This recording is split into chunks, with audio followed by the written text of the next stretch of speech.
Hi, I'm Diane Strong with Bourbon on the Banks Festival. Thanks for joining us for this episode of Undressing Bourbon, Bringing It Home. We are downtown Louisville at Buzzard's Roost, and we are getting ready to talk to Jason Brauner. Why don't you come on in?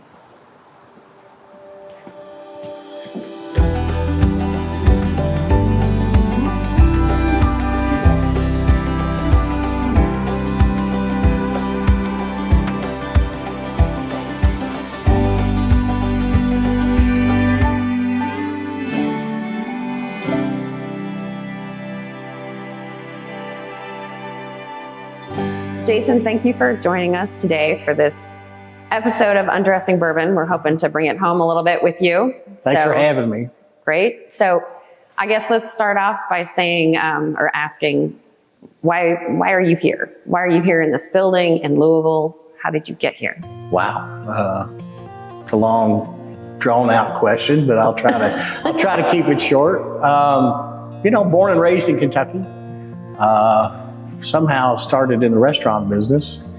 At one point in my life, I wanted to open a restaurant, and I wanted to showcase bourbon. I thought bourbon was undermarketed, and I thought I was out to educate the world about bourbon. And so I opened a place called Bourbons Bistro in 2005.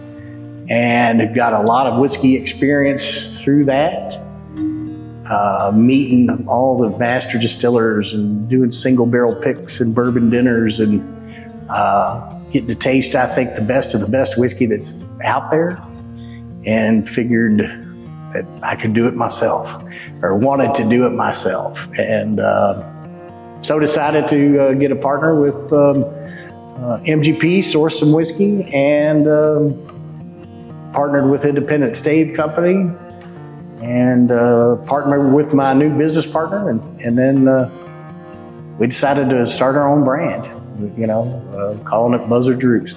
The name, where did the name come from? Well, there are always buzzards around in whiskey country, but there is a road. We were looking at a farm at one time out in Waddy, Kentucky. And there's a road called Buzzard Roost Road. It runs from Waddy over to Shelbyville. Mm-hmm. And it was bordering this farm that we thought we were going to buy. And I said, we have to name it Buzzard Roost. And after some cajoling from my business partners who hated the idea, finally got them to bend, and Buzzard Roost the name. And I wanted something that sounded old, that had been around for 100 years. But I didn't want to revive an old label. So I think Buzzard Roost kind of fits that to a T. And it sounds like an old soul, I think it's pretty accurate. So the Bourbon Bistro was a restaurant bar or just a bourbon bar? Restaurant bar. Okay. So you started that restaurant 2005. Mm-hmm. When did you open Buzzard's Roost? We hit the market in 2019. Oh, okay. We had worked on things quite a bit before that. We did want to start a full-blown distillery, but things didn't work out. So we decided to source whiskey, like a lot of other companies are doing. But we decided that something made us different. I was talking with Andrew Weebrink, who's the head of wood innovation down at Independent Stave Company. And he taught me and said we should probably rebarrel everything. So him and I worked together, and we developed 17 different proprietary barrels that makes our whiskey different from everybody else that's sourcing from the same place we are.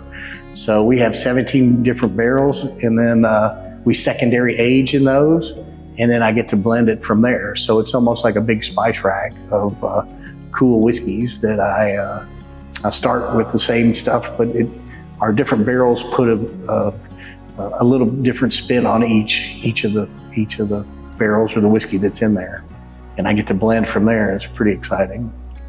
So let's dial it back to you. When did you discover bourbon in college, or did your grandpa introduce it to you when you were 2? Yeah, my parents weren't really bourbon drinkers. I think they were, once I got to studying bourbon and I saw the roller coaster ride that it had, it was very popular in the 50s and then kind of bottomed out in the 60s. All of my great aunts and uncles used to drink whiskey. They all drank bourbon. A couple of my great aunt and uncle worked at National Distillery there at Payne Street and Lexington Road in Louisville. And I grew up pretty close to there and grew up next door to my great aunt. So a little bit of an influence on me. But it was always at family functions. But my parents, we kind of skipped a generation there. And then when I really got into it and just started studying about it and reading about it, I thought it was under-marketed at the time, and I'm just out to educate the world about bourbon.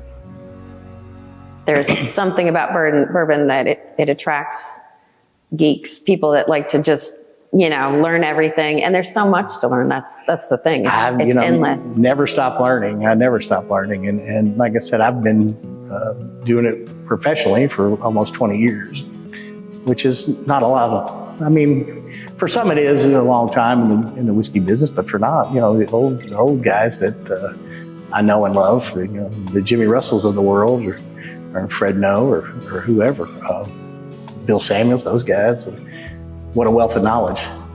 And and growing, coming up through Bourbons Bistro and getting to meet all these people and hear all their stories, it's fabulous. One thing that you hear in this industry all the time is how generous people are in the industry. Sure. They're willing to share their knowledge, and it's not like a fight for the top kind of, it's like, right. welcome to the club. So, and I noticed that with, the bourbon drinkers and the bourbon, leaders, they're all pretty generous. So, Bill always tells a story about everybody had their piece of the pie, and they really didn't, you don't take other pieces of people's pie, but, get together and grow the pie, and then your piece gets bigger. But they're not in competition with each other. We're in competition with the world, I think, with scotch, with vodka, with RTDs or whatever. So we want to grow the pie of bourbon, And even now, I'm kind of a bridge between, I feel, the old guard and the young guys, just because I was there and got to meet a lot of them, and all these new faces that are coming into bourbon, and it's great. Obviously it's great that it's taken off and bourbon's growing.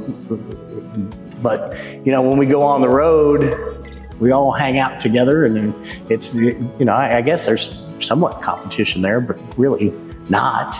It's a neat group of people to be associated with. You've come across a lot of bourbon, obviously, with your Bourbon Bistro and having that. Is there any hidden gems that you've stumbled upon that surprised you? Nah, I don't know that I've ever been surprised.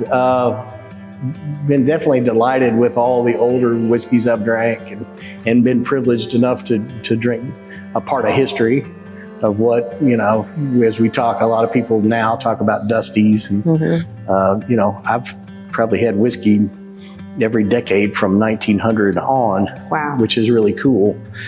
I think some of my favorites are from the 40s and 50s. When people ask me what my favorite is and I say stuff like that, they're like, we're talking about today's whiskey. But, it's just, to have the privilege to drink something that they used to drink back then, and how good it was is amazing to me. So. What do you think made it so good? Well, I think that the distillers, used to do it a little differently. They'd bring it off the still at a little lower proof, put it in the barrel a little lower proof, add a little less water, keep more flavors of the grains in there, non-chill filtering. I think once the accountants got involved, kind of ruined it a little bit. But I think now that you have so many more smaller distillers, that you're finding great craft whiskeys out there. And, I think obviously we're in the new renaissance of bourbon, the golden age, I think, now. But they made some pretty good stuff back then. And that's what I would achieve to do. That's my goal, was to make some old school tasting whiskey. You started as a restaurant owner at the Bourbon Bistro, and And I know that initiated this distillery, but how did it prepare you for this type of industry? Well, I think it was really, like I said, I got to make a lot of great relationships for one, but I think my single barrel program at Bourbons really helped me with what I'm doing now. I think through Bourbons, I've done over 100 single barrel picks. And we were the first at a lot of the distilleries. Woodford Reserve was our first barrel that we picked, and I think we were one of the handful of people that even had picked a single barrel from Woodford. We were the first bar restaurant at Four Roses to pick their first single barrel. Wow. So, and we've done them with Wild Turkey, with Buffalo Trace. You name it, we've done a single barrel with them. And so I think that really prepared me and got my palate in line for what I'm doing now, because like I said, I felt that I was tasting the best of the best. You know, when you get to go into a rick house and dip out of a barrel that Eddie Russell pulled for you, or Chris Morris pulled for you, or Jim Rutledge, how cool is that? You know, so I think more so than anything with the restaurant business, for one, it helped me with relationships with all of those people. And two, it really refined my palate by tasting the best that each distillery had. I know that your whole process sets Buzzard's Roost apart. What else sets you apart maybe from other distilleries? If people are in downtown Louisville, as you know, why should they stop in, I guess? Yeah, well, that's great. We love our place down, 624 West Main. We're right in the heart of Whiskey Row. I always say we're with the big boys. We might be the new kids on the block. We have a lot of history with us. Being the new kid on the block, but we do education here, and we try to give it a little different spin. I've been through every distillery and and we just want to do a little bit something different and give people a little something extra. So we do classes on how we develop our barrels. We do have fun classes with chocolate and bourbon, and we're going to do some distilling classes, So we try to be about education, but it's also about fun, and it's just fun to come and geek out and have some whiskey and really learn about what's in the glass and what it takes to get this in the glass. It's everybody thinks, whiskey game's a great job, and it is, but it's not all fun and games. There is some science and some serious stuff that goes about. And but we want people to just have a really cool experience when they come downtown to see our distillery and what we do. So is that something they can just walk in and they need to schedule it? Yeah, we do both. Walk in, or you can schedule it online. We have several different experiences you can take, or you can just come in and, like I said, we've got a nice tasting bar. Come in and sit at the bar. Come back and check out our still.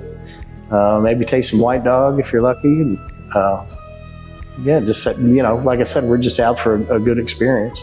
So at the end of the day, when you go home, is there some special... What is home? Well, I don't know. Like, is there a place that you like to sit down and have your bourbon? Oh, absolutely. It's back porch kind of sipping, or... moved into a new house about a year ago, and it has a wonderful front porch. And we got a rocking chair, and I pour a nice little pour of whiskey, and I sit on the rocking chair on the front porch and be thankful. I hear you. Very nice. Well, Jason, thank you so much for joining us on this episode and bringing it home a little bit with us. Yeah. And thank you for joining us on this episode of Undressing Bourbon. On behalf of Bourbon on the Banks and the Undressing Bourbon team, cheers.